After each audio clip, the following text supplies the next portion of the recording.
first word is a word of congratulation. Congratulations, first and foremost, to the 50th anniversary of the foundation of the Organization of African Unity, now, as we know, the African Union. Just a couple of days ago, we had a very pleasant event, the African Day. Many of the pastors and colleagues and friends around here, of course, were present there as well. And I said at that time that in fact we were joining in the Jubilee and the celebration of millions and millions, indeed tens of millions of Africans. Because Africans do have a reason to celebrate. And that's why my congratulation doesn't only go to the anniversary itself, but also to the achievements that have been made all through these decades by Africa, by Africans, by the peoples of the nations of Africa. And despite some conventional wisdom a couple of years or decades before, Africa now, ladies and gentlemen, is a successful continent. And we have to celebrate it all. Not only Africans, but also Europeans, Americans, Latin Americans, Asians, indeed, the whole population of our global village. Now, my second word is the word of a very hearty welcome. Welcome to you all. But it is a very special honor and pleasure indeed to welcome the chairperson of the African Union Commission, Dr. Dlamini Zuma. In fact, as we all know, the first woman to head this organization. We are very happy about your presence and also your attention paid to the works of the, as we now call it, the first Budapest Africa Forum. You distinguished chairperson with many heads of state of Africa, as well as Mr. Ban Ki-moon, Secretary General of the United Nations, paid together tribute to Addis Ababa on the 25th of May to the past and look forward to the next 50 years of your continent. Your message to the world on this occasion was clear. Africa has taken irrevocably its due place in world politics, and it will firmly stay there. This invites the rest of the world to adjust to this new, welcome reality.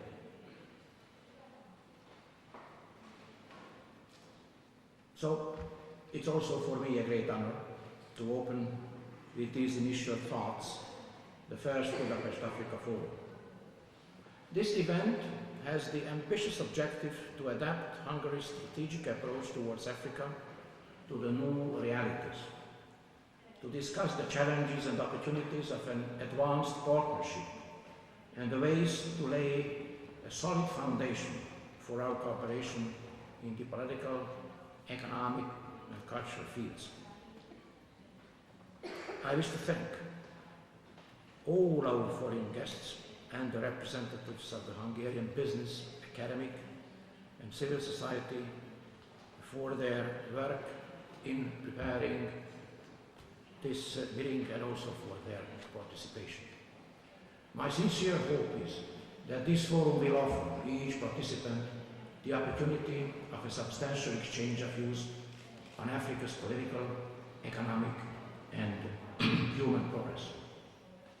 Dear guests, I strongly believe that this year will promote the relations between Africa and the world by confirming the global commitment to accompany Africans in their quest for peace, inclusive growth and democracy for the next 50 years.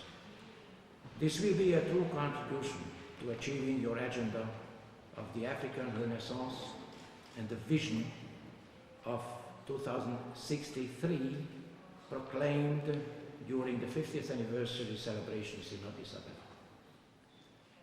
2013 will be a special year in Hungarian African relations as well.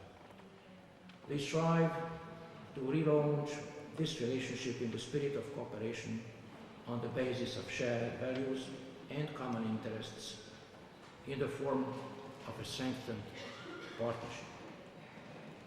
The Budapest Africa Forum, with the title Budapest Looks at Africa, is a proof in itself of Hungary's commitment to the rebirth of Africa. Our pledge is not selective. We do not want merely to benefit from Africa's ascent, but we are also ready to contribute to the solution of the challenges it is facing. Ladies and gentlemen, in different periods, Hungary and African countries have had fruitful relations. In the last 2 decades, our country had a strong focus on defining her place, as mentioned before, in the Euro-Atlantic institutions. Now, Hungary has a new strategy for updating and upgrading her relations with the world. Thus, the opening towards Africa is part of a comprehensive and consistent strategy that sets up new priorities and achievable goals on the basis of common interests and mutual respect. Our new Africa strategy attaches great importance to the political, economic and human dimensions of our future relations with the countries of the continent, while always respecting African ownership. Our vision is Africa as one where the countries of the North and South form an organic unity. In the political field, our goal is to intensify diplomatic and intergovernmental relations, to improve the legal environment for broader cooperation, and to involve more efficiently the business, cultural and civil players on both sides into this process. Hungary wants to contribute to the promotion of peace, security and stability in Africa through our bilateral relations as well as our membership in multilateral organizations, in the United Nations and also in its specialized agencies. We consider of utmost importance the enhancement of good governance capacities, democratic institutions and human rights in the continent. These factors constitute the framework for lasting partnership between Africa and Europe, making us able to give resolute answers to the manifold challenges menacing the security and development of our countries. As a member of the European Union, we take an active part in shaping the European Union's overall African policy. We look forward to the next European Union-Africa Summit in April 2014 in Brussels. Regarding economic relations, our goal is to achieve more efficient cooperation. With our African partners, we have to identify the sectors of common interest, to measure our capacities and resources correctly, and finally to enlarge the scope of cooperation through multiplied contacts between businessmen and chambers of commerce. By doing so, we indeed acknowledge the significant success of many African countries in the first decade of the 21st century. Today, this continent is in the global vanguard in terms of economic growth rate, market expansion, and social dynamism. In certain fields, such as conventional and renewable energy, agriculture, sweet water fishery, or pharmaceutics, as it has already been referred to by Madam Chairperson as well. Hungarian know-how, innovativeness, and entrepreneurship will be very much at hand for our African partners in responsibly exploiting resources. International development cooperation guided by the UN MDGs remains a strong instrument for achieving the overall socio-economic development of Africa. Hungary will contribute again more than 100 million euros to the 11th European Development Fund. We wish that Hungarian firms and NGOs get more opportunities to participate in future projects, and we ask for the support of our African partners to involve us. What regards the human and educational fields, we expect their role to keep growing in the upcoming years. In Africa, half of the population is under 18 years of age. Hungary wishes to contribute to the progress of Africa's most important asset through strengthened educational cooperation by receiving African students.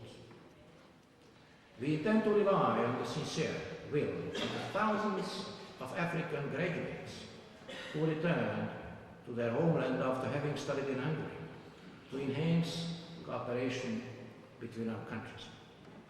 We offer and promote the good services of the Hungarian civil society, universities, and NGOs to promote the cultural and human dimensions of Hungarian-African relations, including sports and sport diplomacy. Ladies and gentlemen, as you know, the Budapest Africa Forum is composed of a series of multifaceted events. Today, you may follow the presentations of our distinguished speakers in 4 thematic groups right after the opening session. Tomorrow, the forum will continue with 2 remarkable events: an academic conference at the Hungarian Institute of International Relations and a business forum focusing on Hungarian-African economic and trade relations. Finally, let me call your attention to the larger global context of our deliberations. There are a number of global issues to the solution of which Hungary is indeed committed. They are the global water management and security of the cyberspace. Budapest will host a water summit next October that will be dedicated to global water policy. We expect a large participation of African countries there too. Hungary also organized a cyberspace conference in Budapest last year as the follow-up of the first of this kind held in London in 2011. The next one will be hosted by the Republic of Korea. Naturally, Hungary is assisting the European Union and the Korean organizers with the preparation process. Cyberspace is a key enabler for growth. At the same time, new types of cybersecurity threats are emerging in all the continents, including Africa. Thus, we decided to host a preparatory workshop included in the program of the Budapest Africa Forum in order to engage our African partners in the global dialogue on information and communication technology. Dear guests, dear friends, it's often said that we are now living in a global world, in a globalized world, because we all have global challenges to face, but at the same time we all have global opportunities. And we are becoming more and more what is called a voluntary community, because we are becoming more and more aware of the opportunities and the threats of this objective process. But we should always bear in mind that the world is not just global. The world is universal. The world is made universal by the universal values and principles we all share. This is what fundamentally unites us. This is what should not separate us. And I think this should be the main message of this first Budapest Africa Forum as well. I thank you very much for your attention.